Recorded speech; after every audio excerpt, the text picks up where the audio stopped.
Hello everyone, good morning. Today is 21st of December. My name is Sahil and welcome to the newspaper analysis. So friends, into the today's video, we'll be taking up the entire analysis of the Hindu newspaper as well as the relevant articles from the Indian Express Explained section will be taking.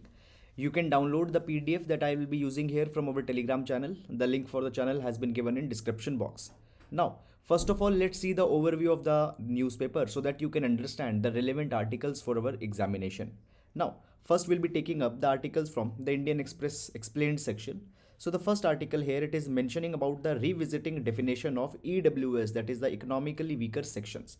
So we will see that what this entire controversy is all about and all the related issues, background, etc. will be seeing here. Then the power employees, why they are on strike in Jammu and Kashmir, not important article for your examination. Fine. So that is about this particular thing. Then guys, moving forward into the Hindu newspaper. So the Hindu newspaper, this is the page number 1, and guys, here we can see that the first article, it talks about that the Lok Sabha passes bill to link electoral rolls with the Aadhaar. So we'll see that what this entire controversy is all about and what is the criticism that has come into this particular direction. We'll see it. Then 6 additional seats for Jammu, 1 for Kashmir proposed. So this article will see with respect to the delimitation. Fine, we'll be understanding it. Then further moving, so guys, into the city section, ban on construction and demolition activities lifted. Now you don't need to go into such kind of things, not at all important for our examination.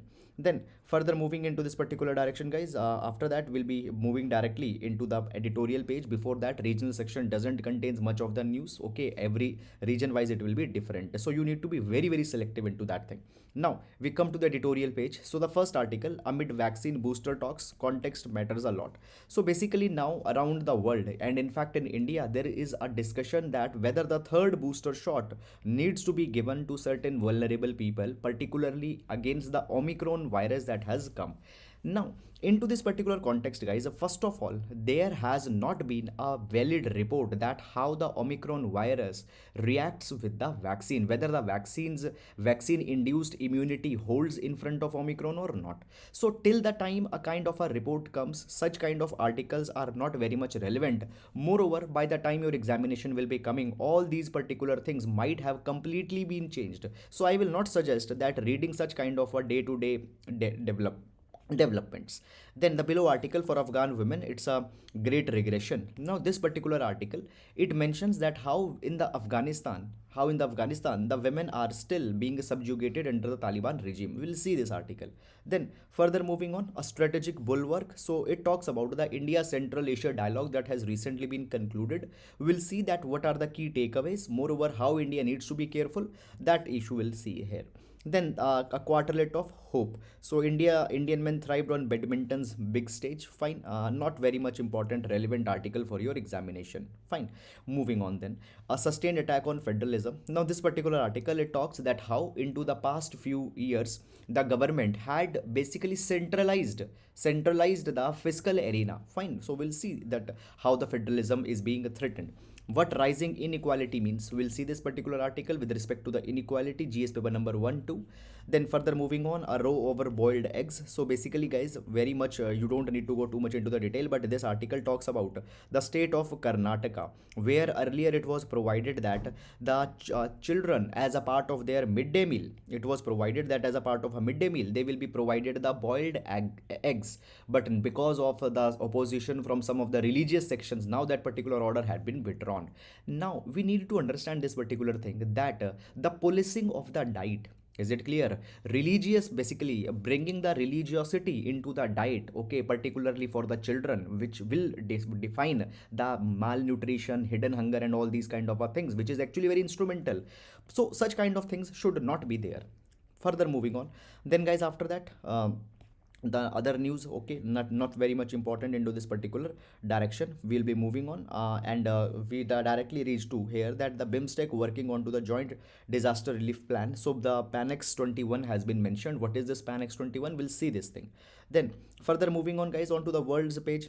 Basically the Hong Kong's Patriot poll turnout etc has been mentioned. Fine.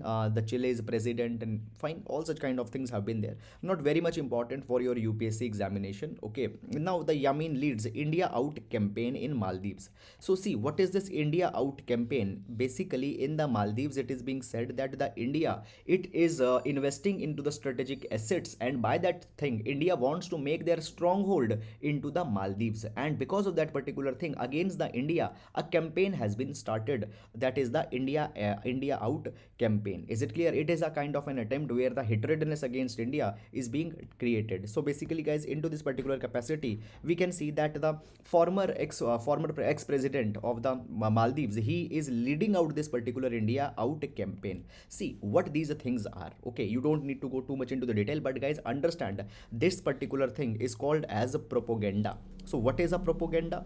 Propaganda, it is simply an attempt to spread a particular narrative. Okay, the political parties, political leaders into the past many a times have taken certain propagandas to spread a particular narrative. So what a narrative is being developed here, that India is not beneficial for the Maldivian interest, and this particular propaganda is being spread by the influential political leaders such as the ex-president of the Maldives. Fine.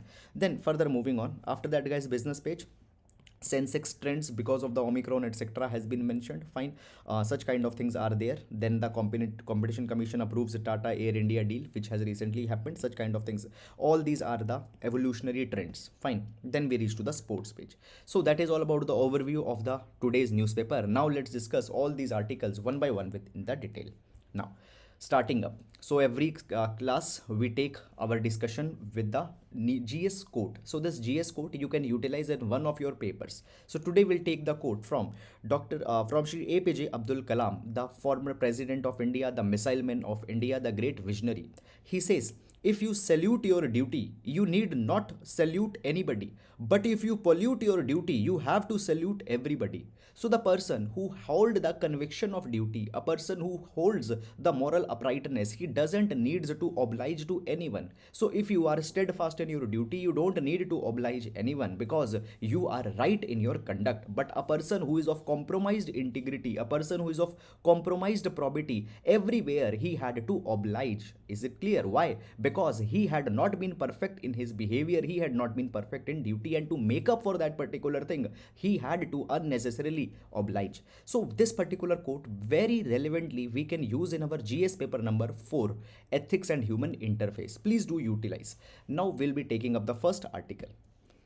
Okay, so the first article we are taking from the Indian Express explained section. Fine. Now here, first of all, where this particular article will be important. So guys, this particular article will be important under the GS paper number 2, under the issues related to the constitutional issues and the constitutional developments. This particular article will be important. Now, what we will talk into this particular article, let's now set the context of this particular article. So guys, the context of this article goes like this, that see, first of all, what happened? The government came out with the 103rd Constitutional Amendment Act, and as per this 103rd Constitutional Amendment Act, what government did? Government made the amendments in article number 15 and article number 16 and provided the additional 10% reservation for the economically weaker sections. Is it clear? 10% reservation was provided for the economically weaker section. Now, before this particular thing, guys, already we know that what happened. The scheduled caste, they are being given reservation of 15%. Scheduled tribe, they are being given reservation of 7.5%. OBCs, they were being given the reservation of 27%. So originally 49.5% reservation was being given to the different categories. Now, this 10% additional kind of reservation was given to the economically weaker section. So in total, 50% reservation, more than 50% was given. That is one development that happened. Now guys, what happened? As this particular thing was going on, the center government just a few months back had issued a new notification, and it provided that this 10% reservation for the EWS along with the 27% of OBC, it will also be given under the All India quota category for the postgraduate medical courses. Is it clear? Before that, under the postgraduate medical courses, under the All India quota, the reservation to the EWS and OBC was not being given. Now it has been extended. Now guys, as the EWS are also being given reservation into the postgraduate medical courses quota, a kind of a petition was made into the Supreme Court. It was said that what is the logic of this 10% EWS economically weaker section reservation. Now as this petition came, the Supreme Court in turn raised the question with the center government. Supreme Court said that okay, you came out with this economically weaker section quota, okay, and 10% reservation is being given into this particular thing. How you determine this economically weaker section, that who are economically weaker, who are not, how you determine it? So guys, into this particular capacity, the government had put a income limit. Income criteria is there. The income criteria is 8 lakh rupees per annum. So the households where the annual income is less than 8 lakh rupees, they will be called as the economically weaker section. That is the thing. Now the Supreme Court questioned that okay, you are defining 8 lakh rupees limit, this income criteria, how you defined this, how you decided this income criteria, who told you that this 8 lakh rupees income criteria is to be fixed? Did you conducted any study? Did you formed any committee? How you came out on this particular 8 lakh rupees limit? Supreme Court said that this 8 lakh rupees limit is simply an arbitrary limit. It could have been 6 lakh, it could have been 10 lakh, whatever came in your mind, you put that particular limit. So this 8 lakh rupee limit onto which the EWS reservation is being given, it is arbitrary. Now guys, little bit if we more discuss about this particular EWS category, is it clear? Income below 8 lakh rupees, they will be identified as the EWS. Moreover guys, this income shall also include the income from all the sources, okay, that is the salary, agriculture, business, profession, fine. So all the sources income will be included in determining this 8 lakh rupees. Moreover guys, there were certain criteria with respect to the property also. It was said that the person who owns or possesses any of the following assets shall be excluded, fine, they will be excluded from the EWS irrespective of the family income. So there is also one the asset criteria that is there, fine. 5 acres of agriculture land and above, one criteria. Residential house or residential place at 1000 square feet and above, residential plot of 100 square yards and above in notified municipalities, residential plot of 200 square yards and above in other than the notified municipalities. So if this type of asset is also there with you, fine, you will be considered that not, you are not economically weaker, you are above the economically weaker if these assets are there with you. So people having less than these assets and the 8 lakh, less than 8 lakh rupees will be considered. Okay, so this particular thing was going on. Now guys, if we see little bit the background as why this 103rd Constitutional Amendment Act, where the economically weaker section were given the reservation, why or whose recommendation it was brought. So actually this EWS reservation in totality is based on to the recommendation of a commission headed by the Major General S.R. Sinho. So on to the basis of Sinho committee, EWS reservation was given. But this 8 lakh rupees limit, for this particular thing, there is no valid study. Is it clear? So I hope it is clear. Now the Supreme Court had observed one thing here. What has observed by the Supreme Court? This is, let's say, 8 lakh rupees limit. This is 8 lakh rupees limit. Now guys, this is the 8 lakh rupees, it is the same limit for the OBC as well as for the EWS. Now how for the OBC? Basically in the OBC we have two sections. One are the creamy layer, other are the non-creamy layer. Creamy layer is there, then the non-creamy layer is there. Now the non-creamy layer are the one who will not be given the benefit of the reservation. Non-creamy layer will not be given the benefit of the reservation. Now the non-creamy layer, who are they? Now guys, the non-creamy layer, it is determined if a person is working with the government, then on to the basis of the rank of that particular person, it will be determined that whether a person is non-creamy or not. However, if the person is not working with the government, then the criteria is income, and here the income is 8 lakh rupees. Income is 8 lakh rupees. So who are the people? The people earning less than the 8 lakh rupees, they will be called as the non-creamy layer OBCs, and only the non-creamy layer OBCs, they will be given the reservation. So this is one concept, you should know it. Now applying this particular concept into the present case, so what the Supreme Court had said? Supreme Court had said that the two type of people giving reservation, OBCs, non-creamy, then there are the EWS. Now, OBCs who are non-creamy, for them also the income criteria is 8 lakh rupees. The people earning less than 8 lakh rupees are non-creamy OBCs. And people earning less than 8 lakh rupees, they are also the economically weaker section. Is it clear? So this is the criteria that you have fixed. Now, according to them, according to the Supreme Court, it has been said that actually the OBCs, they are socially backward, they are educationally backward, and actually they are far more deprived. They are far more deprived than the EWS, and you had fixed a same limit. You had fixed a same limit. Both are deprived, but the OBCs are far more deprived. What is the logic of fixing the same limit into this particular thing? Moreover, when we talk about the OBC creamy and non-creamy, it is based on to the concept of exclusion. However, EWS, it is based on to the concept of inclusion. So into this particular capacity, the Supreme Court has questioned the logic. Now already we have seen this particular thing, guys, that what has happened, the government had constituted an expert committee, and that particular committee will be recommending their report into the coming days. So as this particular report will be finally be laid down, then again we'll see that what has come. So up till now, this was the entire controversy from the very scratch. I hope that you have understood this particular thing. So that is all about this, and now we'll be moving to the next article. Okay. Now this particular article, Lok Sabha passes bill to link electoral rolls with the Aadhaar. It will be important with the GS paper number 2, issues related to the election or the electoral issues. This particular article will be important. Fine.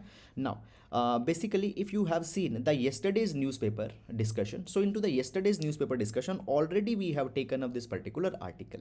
What this particular article is, guys, into the Constitution of India, we have the article number 326. Now, under article number 326, every person, irrespective of their sex, irrespective of their caste, irrespective of their religion, gender, they are needed to be included into the electoral roll. Now, so the electoral roll are prepared, and into the electoral roll your names are added, and basically the electoral rolls, they are prepared the constituency wise. So guys, there needs to be the one person one vote system. A person who has been given a vote in one constituency, he should be voting only into that particular constituency. But over the years it has been seen that the people, they got the multiple votes into the different constituency. So the idea was this, that what will be done, basically the electoral registration officer will ask the Aadhaar number of the applicants who want to register as voters, as a voter into a particular electoral roll or into a particular electoral constituency. So the Aadhaar card and the voter ID card will be linked. This was the idea behind this particular bill. However, it was also provided that even the people who are already included into the electoral roll, fine, their Aadhaar card can also be asked for the re-verification. But at the same time, it will not be put as a kind of a disability. It was provided that basically if a person is not able to furnish the Aadhaar card, its name will not be struck off. Or if the person is not able to show the Aadhaar card, it is also fine. Okay, we will accept the other documents also. But as far as possible, the Aadhaar electoral rolls will be connected with the Aadhaar card so that the multiple votes can be struck off. This was the entire idea that was there. Is it clear? Yesterday also we have seen this particular thing.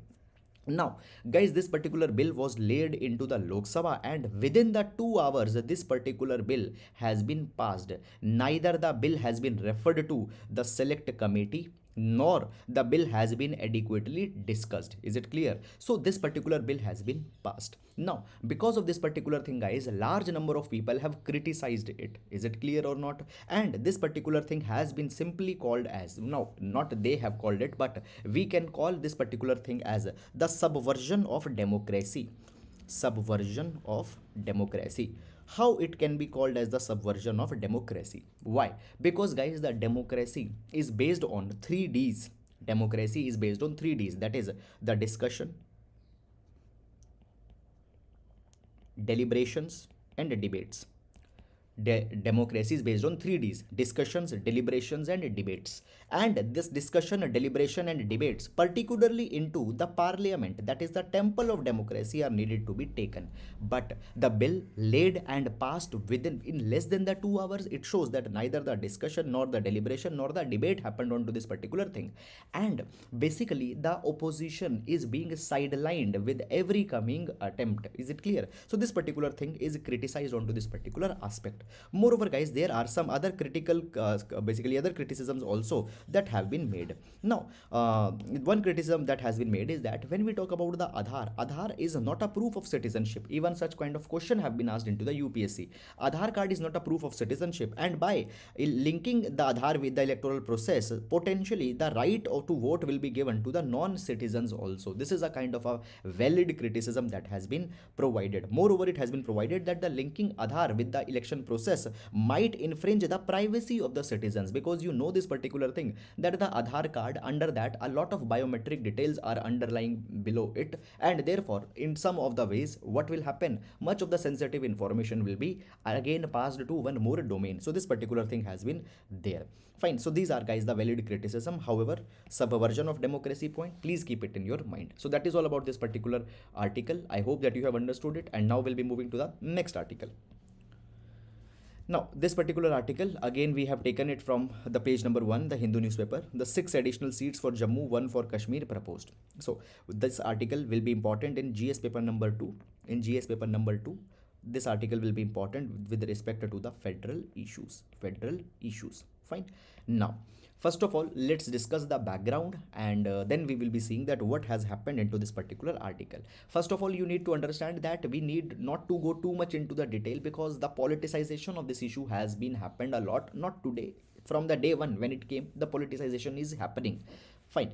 So basically, guys, we have the Delimitation Act. Now we have, first of all, delimitation. What is delimitation? Delimitation means the process of fixing the limits or the boundaries of the constituency. Is it clear? So you know that a country, it is made up of different constituency, and every constituency is represented by one of a representative. Okay, MLA, MP representative will be there, who will be representing their constituency. Now we need to fix the boundaries of constituency in such a way that equal representation to equal segments of people are being given. Is it clear? So one representative, how many number of people he will represent? Equality needs to be there. We need to make sure that the fair division of geographical areas is also there, so that no one political party doesn't have an advantage over the other. So for that particular thing, the delimitation, fixing of the constituency happens, and after every census, the delimitation is to be carried. Now for the delimitation, there is a delimitation commission which is appointed by the President of India in collaboration with the Election Commission of India. Clear? Now guys, we have seen that in 2019 what happened, the status of state of Jammu and Kashmir got changed, and Jammu and Kashmir, which was earlier was a state, was reconverted in the two union territories, Union Territory of Jammu and Kashmir and Union Territory of Ladakh. Fine, that thing happened. Now guys, first of all, when we talk about the Delimitation Commission, there is article number 82 of the Parliament which enacts that the Delimitation Act will be created after every census, because into the census new population data will come, and with the coming of new population data, readjustments are to be made. So article 82 of the Parliament enacts Delimitation Act after every census. Moreover, article number 170 is also there. It is at the level of states. Basically, it provides that the state are to be divided into the territorial constituencies as per the Delimitation Act that was there. Now, I told you that the Jammu and Kashmir status was changed, and after this particular status, the Kashmir division, it was given the 46 seats, and the Jammu division was given the 37 seats. Now, what happened? After that, guys, the Jammu and Kashmir Delimitation Commission came. Now, the Delimitation Commission was given the task that you see that whether this particular division is fine or not, or whether some change is required. And this Jammu and Kashmir Delimitation Commission proposed that basically the seats for the it provided that increase 6 seats for the Jammu division and 1 for the Kashmir division. So 7 seats were to be increased. 6 were to be increased for the Jammu, and the 1 was to be increased for the Kashmir division. Now, moreover, it was provided that the Delimitation Commission, it provided that the reservation of the seats is also to be made. We know this particular thing, that the seats are reserved for the scheduled caste and scheduled tribe. So it provided that the 16 seats are to be reserved for the scheduled caste as well as the scheduled tribe. Now, the criticism that has come is basically that, okay, these 7 seats are being proposed, additional seats are being proposed into this particular thing. The 6 seats are for Jammu and 1 seat is for Kashmir. So the question has come that why only 1 seat for the Kashmir has been increased, where the 6 seats for the Jammu, they have increased to the 6. Okay, now it is being said that basically the rationality has not been followed, and for the political purpose, deliberately, the more seats have been given to the Jammu region. Why? Because into the Jammu region, present ruling government, they have more stronghold. Basically, the logic of population has not been focused here, and this particular thing is being criticized across the different political parties. Clear? Now, guys, this particular angle is one you need to keep it in mind, that the when we see, guys, the population criteria, into the population criteria there are certain issues that have come. Now, just for the reference, we can see here that according to the census, the population of the Kashmir division was 68.8 lakh and the Jammu was 53.5 lakh. So here we can see that the population of Kashmir is actually more, but the Kashmir has been given just one additional seat and the Jammu has been given the 6 additional seats. Clear? So this particular issue had been there, because of which the political controversy is being developing. But this politicization part, you don't need to go too much into the detail. The conceptual part is more important for our examination. So that is all about this particular article. Now we'll move to the next article.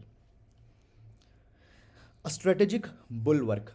Now this particular article will be important for our GS paper number 2 under the section related to the international relation. Under the international relation, India's extended neighborhood and India's outreach with the extended neighborhood, there we can utilize this particular article. So GS paper number 2. Now, first of all, guys, setting up the context. Yesterday also we have taken up this particular article when it appeared onto the page number 1. Now this particular article, it is talking about the third India Central Asia dialogue that has been convened by the Minister of External Affairs of India with its 5 counterparts into the Central Asian region. Now first of all, if we see over the last year, the outreach with the Central Asia has been considerably been emphasized. Fine, what happened last year? There was the National Security Advisors meet between the India and the Central Asia, where the India's NSA, he chaired that particular meet, and now the India Central Asia dialogue has been convened by the Minister of External Affairs. Now into this particular thing, a joint statement was passed where the broad regional consensus was achieved. Now into this broad regional consensus, it was said that the stability to the Afghanistan will be the number 1 priority. The threat of terrorism that are there into the Afghanistan, we will try to tackle that particular thing. The radicalization, the narcotics, the refugee problem will be taken care of into the Afghanistan. The collective efforts are to be made.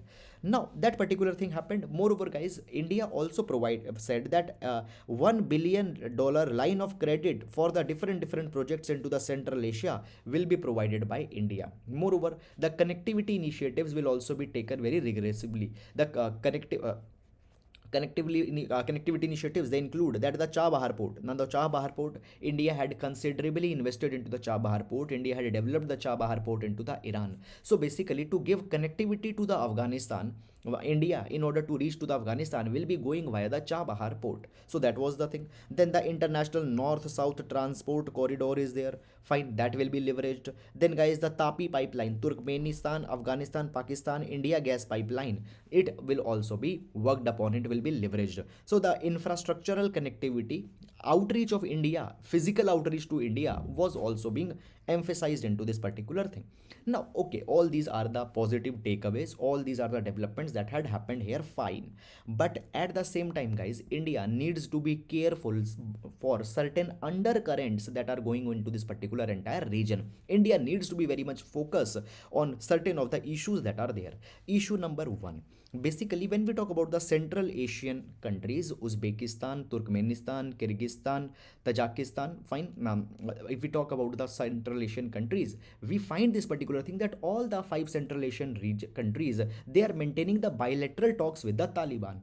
They are maintaining the bilateral talks. Moreover, even the Uzbekistan as well as the Turkmenistan, they have reopened the mission in the Afghanistan also. So they are actually very much aligned with the Taliban. But India don't have such warm relations with the Taliban. So there might be an instance that the Central Asian region might undercut the India while they are having their interaction with the Taliban. Moreover, guys, when we see that actually India and Central Asia are not very much economically connected also. Economic integration always brings the cooperation. Now the economic integration is very weak. Just $2 billion of trade is there, and it has languished over so many years, and this particular trade is also because of the oil that is being exported by the India. So that's it. That is one particular thing that has come. Moreover, the next issue that is coming here is that basically the Russia and the China are very big players into the Central Asia region. China holds a lot of influence into the Central Asia region because of the history that the Russia has here. Then the secondly, China, when we talk about it, due to the Belt and Road Initiative, the China is investing $100 billion, and basically the trade fine has also been high. Okay, sorry, the China's Belt and Road Initiative is a multi-billion-dollar project one, and the $100 billion trade is there. Is it clear? So on to the two of the aspects, China has a very strong hold into this particular region. Moreover, the USA is also trying to increase their foothold because now they have retracted from the Afghanistan, and as they have retracted from Afghanistan, the Central Asia is the next pivot that the USA is focusing into this particular region. So the USA, China, Russia, all strong powers are there. Fine, all have their own credentials, and into this particular thing, India might be sidelined. Now, if you see India's land connectivity to the Central Asia is also being hampered by the Pakistan. Pakistan is not giving the passage to India. So India have a weak position. Other countries have a strong position. So India needs to focus that they should be not sidelined. Now, basically, even into the alternative route via the Iran's Jabo Bahar, it might receive a setback after the Taliban had taken over the Kabul. So Taliban might not allow the India's outreach via the Chabahar. Moreover, as the Chabahar is in Iran, and in the Iran there are the sanctions that are being imposed by the USA onto that particular thing also, the problems might be there. So the path is very much tough. So therefore, India needs to now redouble its efforts into this particular region. The great game, the great rivalries that are going into the Central Asian region, India need to take an account of that particular development. So this is all, guys, about this particular article. I hope you have understood it, and now we'll move to the next article. Now, the sustained attack on federalism. Now, this particular article will be important in our GS paper number 2, issues related to the federalism, particularly the fiscal federalism, and it will be important with respect to the GS paper number 3, also under the topic of the distribution of financial proceeds, distribution of financial resources. Clear? This particular thing will be important. Now let's see this particular article. Now, guys, basically the article, it is giving large number of examples that how the fiscal federalism has been undermined, how the centralization of power is being taken over. Now it has been provided that actually union government, it is undermining the principles of federalism. Fine, particularly the fiscal federalism is undermining here. The state's role is being undermined, it is being declined. Certain examples we will be taking throughout this particular article. Taking up the example number 1, what had happened, basically the share of the states into the centrally sponsored schemes have been increased. Now, guys, there could be the two types of schemes: central sector schemes and the central sponsored scheme. Central sector schemes are certain flagship schemes for which the entire money will be given by the center. However, the central sponsored schemes are the schemes for other priorities, and into the central sponsored schemes the money will be pooled by both. Some part of money will be coming by the center, other part will be coming by the state. So into these central sponsored scheme, the share of the states have been increased into the last few years, and by this particular thing, what has happened, the fiscal transfer that was from the state center, it has been reduced. So this has been the mining of the fiscal federalism. Moreover, guys, the 15th Finance Commission, moreover, the terms of reference of 15th Finance Commission were like this. Into the terms of reference that was given to the 15th Finance Commission, the states' concern were not taken up. Is it clear? It was a completely a unilateral exercise by the central government. The demonetization, into the demonetization, the states' consensus was not taken up. The institutionalization of the goods and services tax, the GST came. Under the GST, many of the state governments have lost their power to taxation, and now, guys, even the GST compensation cess that was to be given, it is also coming to an end. In 2022, the GST compensation cess and the guaranteed GST, the guaranteed tax revenue that was to be given, it is coming to an end in 2022. There is no discussion on to the extension of that particular thing. That is one issue that has come. Moreover, guys, the smart city mission, fine. Into the smart city mission, large number of outsourcing has happened without taking the state's concern. Moreover, the transfer of GST compensation, okay, it has been very much delayed, particularly into the time of pandemic. All the GST money, it was not relayed into the due time. Fine. So basically, one nation, one ration card. Is it clear? All these kind of things are one which are undermining the fiscal federalism. Now, guys, particularly into the pandemic, the federalism, fiscal federalism have been declined. Number one, when we talk about the COVID-19 management, into the COVID-19 management, the role was not given to the state governments. Is it clear? With respect to the testing kits, with respect to the vaccination, with respect to the usage of Disaster Management Act, everywhere the central government had held the power. Now, guys, you might be knowing this particular thing, that when the epidemics or the pandemics are there, they are actually dealt under the Epidemic Disease Act of 1897. Now, what the government did, rather than using the Epidemic Disease Act, government has used the Disaster Management Act. Why? Because under the Epidemic Disease Act, much power is with the state government, but under the Disaster Management Act, much power is with the central government. So central government used the Disaster Management Act. In COVID-19 management, there was a centralization, testing kits, vaccinations. Under this particular thing, unproportionate burden was again and again imposed onto the state government. Unplanned national lockdown was there, unconsultative national lockdown was there. Health is actually a state subject, but onto the health, so many of the directions have been given by the Ministry of Health, Ministry of Home Affairs, even Ministry of Family, Ministry of Health and Family Welfare. It has taken this particular matter of health, though it was a state subject. So basically, this particular thing has come, that the states are being undermined. Then, guys, many of the laws have been filed, has been passed, and into this particular thing, the adequate consensus for the states from the state was not taken. 3 farm laws, the Banking Regulation Act of 2020, Government of National Capital Territory Amendment Act 2021, Indian Marine Fisheries Bill. Okay, many such kind of bills are there. Now, guys, either these bills are impacting the state's position. For example, the Government of National Capital Territory Amendment Act 2021, it has directly undermined the autonomy of the Delhi. Here it has been said that the government of Delhi, governance of Delhi, or the government of Delhi will mean the lieutenant governor. So undermining of the states, undermining of the NCR, Delhi NCR governments, it has happened, or the consensus has not been taken. In both of the cases, the state's government's position has been declined. Then now the Ministry of Cooperation has been created. Reserve Bank of India had given directives onto the cooperatives. Now, guys, the cooperatives, they have been under the state government, and now under the cooperatives, the centralized ministry is being coming. Okay, the Reserve Bank of India, it had said that the entire control of the cooperatives will come under the Reserve Bank of India, and under the Reserve Bank of India, the Ministry of Finance, it has a lot of influence. So into this particular issue also, there is a centralization that is going on. Now, the guys, what has happened with respect to the taxation front also, the non-divisible pool of taxes has been increased. Now, the non-divisible pool of taxes, it is into the form of cess. Now, there are two things. One is the tax, other is the cess. One is the tax, other is the cess.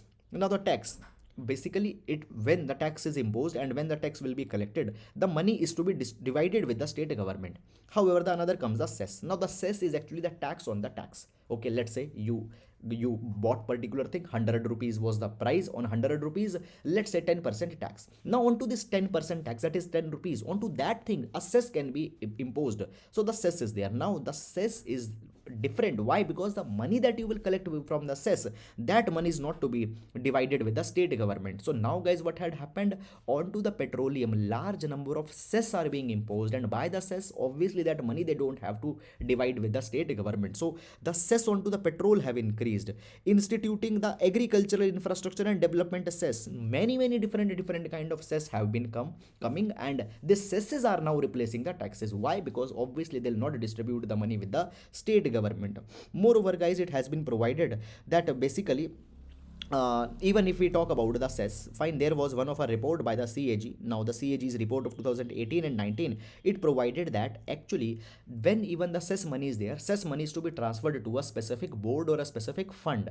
Now, the government had retained more than 47,000 crore rupees on the GST compensation cess into the consolidated fund of India. So even the cess money, they are being imposed, and even the proper management of that particular cess money is not being done. It is not being transferred into the consolidated fund of India.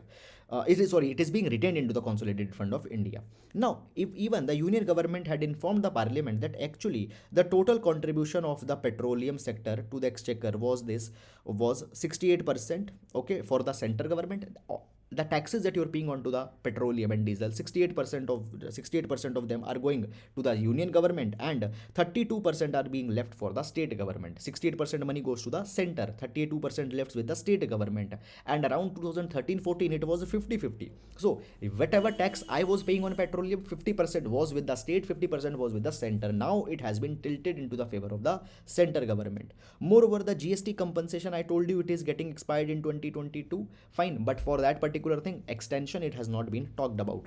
Moreover, it has been provided that actually the states share into the union tax, it has reduced to 30%. Actually, if we see the basically the 15th Finance Commission recommended this particular thing, that it needs to be the 40%, 41%, but how much is being given? 30%. That is the another issue. Then guys, government into the time of pandemic discontinued the MP lads scheme, member of parliament local area development funds scheme, where the money was given to the MPs so that they can use that particular money for their development into their constituency, but that particular thing have been discontinued. Moreover, union government, though it provided that the larger borrowings now can be made, and under the FRBM borrowing limits there were some amendments were made, but the states were allowed to borrow additional money only on fulfilling of certain conditions, such as whether they are implementing the one nation one ration card, whether they are improving the ease of doing business, and all such kind of conditionalities were imposed. Only if the states fulfill these conditionalities, then only they can borrow. So what you have done, you have chalked up the states government, they don't have much of the space here. Then guys, the next comes, it is what is to be done, the way forward, very important, and this way forward you can discuss in any of the answer related to the federalism. So it has been said that the state centric committees such as the Raj Mannar committee is to be established. Now the Raj Mannar committee, it has preferred the role of the states there. Is it clear? So such kind of committees are to be again created. Now the National Commission to review the working of the constitution, it provided that there needs to be a formal institution framework that should facilitate the consultation between the union and the state list, particularly for the concurrent list subjects. Now the concurrent list is a list into the 7th schedule where the subjects have been mentioned on which both the center as well as the state can make a law. Now when the concurrent lists are there, often the disputes come. So for the such kind of a thing, the kind of a mechanism between the state and center needs to be created. Moreover, chief ministers, they should create the formal and informal forums where they can engage with each other. Such kind of things need to be created. Moreover, it has been provided that the finance minister, basically guys, such kind of thing had happened also when the former Kerala's finance minister, he started one initiative. Under this initiatives, basically for deciding the terms of reference of 15th Finance Commission, he carried the consultation. Such kind of things are to be done. Then federal flexibility needs to be there into this particular thing. The union government needs to give the scope and the space to the union, so to the states government also. The fiscal flexibility by the center should also to be adopted. So these are guys all the issues. Now I believe that large number of examples which have been given here directly you can use in your answers. So that is all about this particular article. Now moving to the next article. Now for Afghan women, it's the great regression. Now this particular article guys, it is talking that how the Taliban, it is basically under the Taliban's rule, the women's status is declining over the past 20 years. Fine, basically the women, fine, there what happened in 2001 when the Taliban was removed, Afghan government which was constituted, it has actually worked for the women's progress, but all these 20 years development will be lost as now the Taliban 2.0 has come.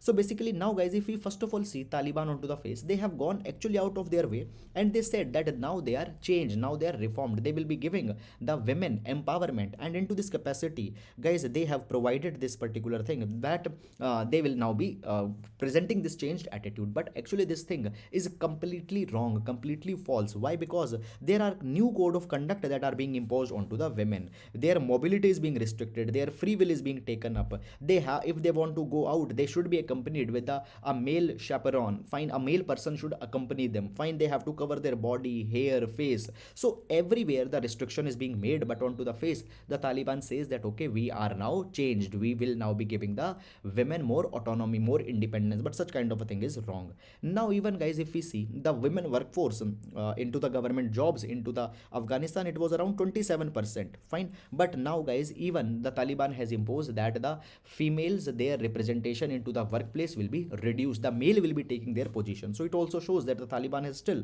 regressive. Is it clear? Even the Taliban official, he had confirmed that the girls will be banned from attending the secondary school. So there also the restrictions are being imposed. Now it has been provided that guys, if we actually it is to be seen in Afghanistan, find a lot of progress for the women have been made. Fine, female participation in education was 65%. Okay, and many of the schools were when many of the girls were into the high schools, into the universities. So this particular progress will be lost now with the coming of Taliban.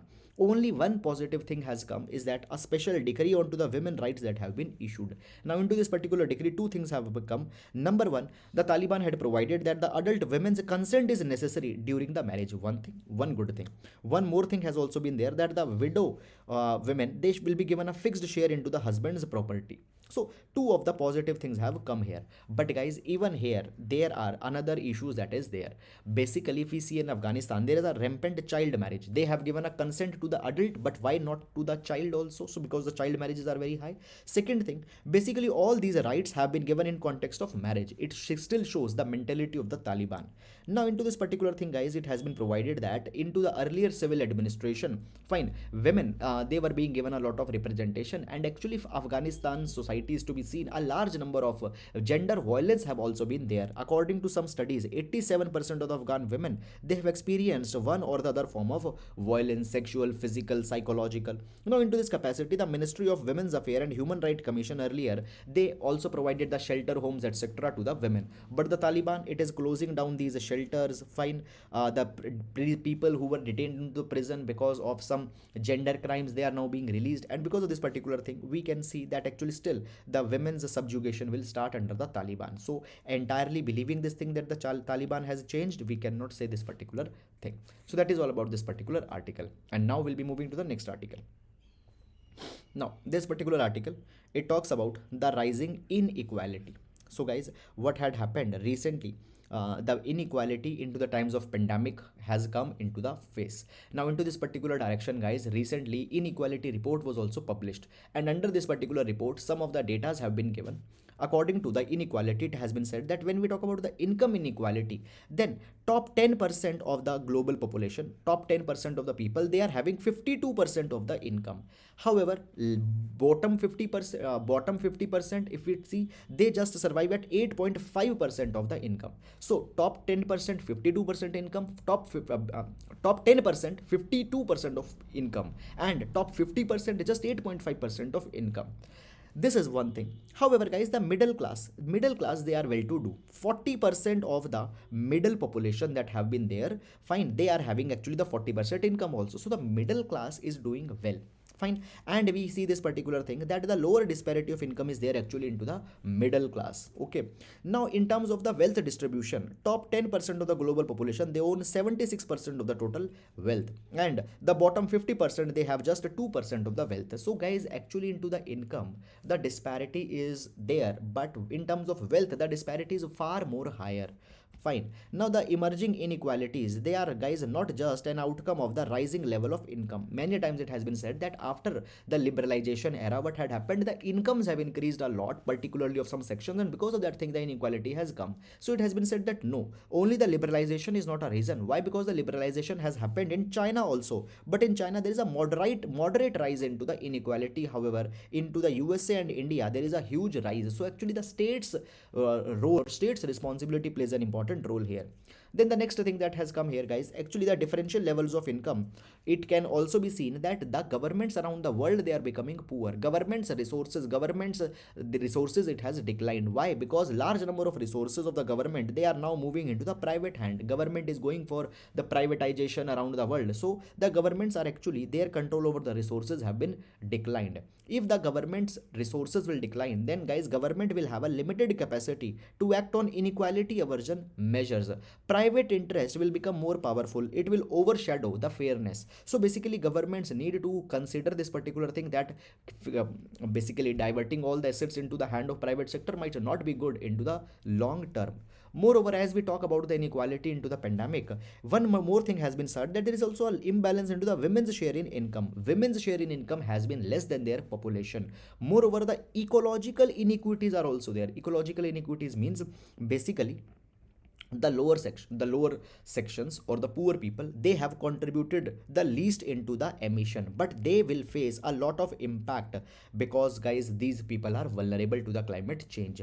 The people who are rich, they are or the rich corporates, they have contributed the most, but they will face the least of the least burden, least of the least deprivation.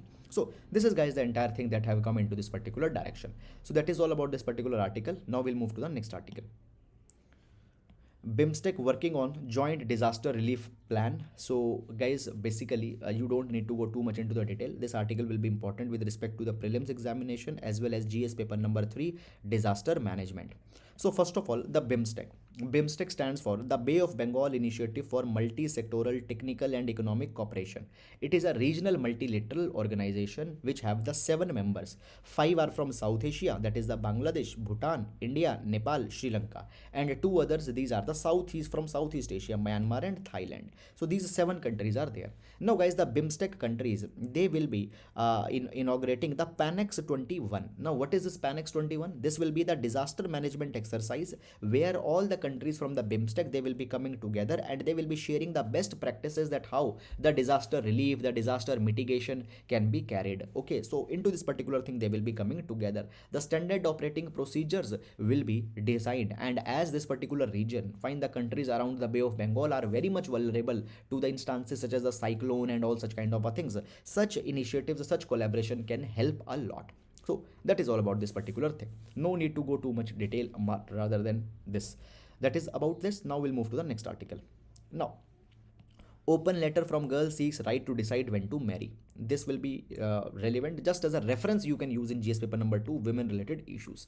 So guys, already we have seen that the proposal has been there that the women's marriage age will be increased from 18 to 21 years. Now into this particular thing, an open letter has been sent to the different legislators, MPs. The girls are saying that this decision to when to get married and when not to get married should be left with the women only. If they want to get married even into the age of 19 years, they should be allowed, because many of the women, they are marrying because there are the physical violence, abuse that is happening into their house. In order to evade that also, the women get married. So please let that particular autonomy to the women. According to this open letter, it has been said that the problem is that women are dropping out of school. Okay, because guys, adequate education is not there, adequate infrastructure is not there. Basically, the many times the families are too poor to send the women to the school. Just for the marriage, women are not dropping out of the school, but the condition of education is not good, they are dropping out. So basically, fundamental issues, okay, improving the education and all such kind of things are to be focused on. Moreover, it has provided that the policies should be on the aspect where equal wages for equal work, safe workplaces, comprehensive measure to arrest the violence, all such kind of things are to be taken up. So this is guys the entire thing that have come into this particular direction. Is it clear? So this is the issue. Okay, however, you don't need to go too much into the detail. Fine, just it is a open letter that has come, but just as a reference we can see this thing. So that is all about this particular thing, guys, and with this we come to an end to the today's newspaper analysis. So I hope that you have understood it, guys. If you liked it, please do hit the like button, so and please do share the initiative. So that is all. Now we'll be meeting tomorrow. Till then, take care of yourself. Thank you so much.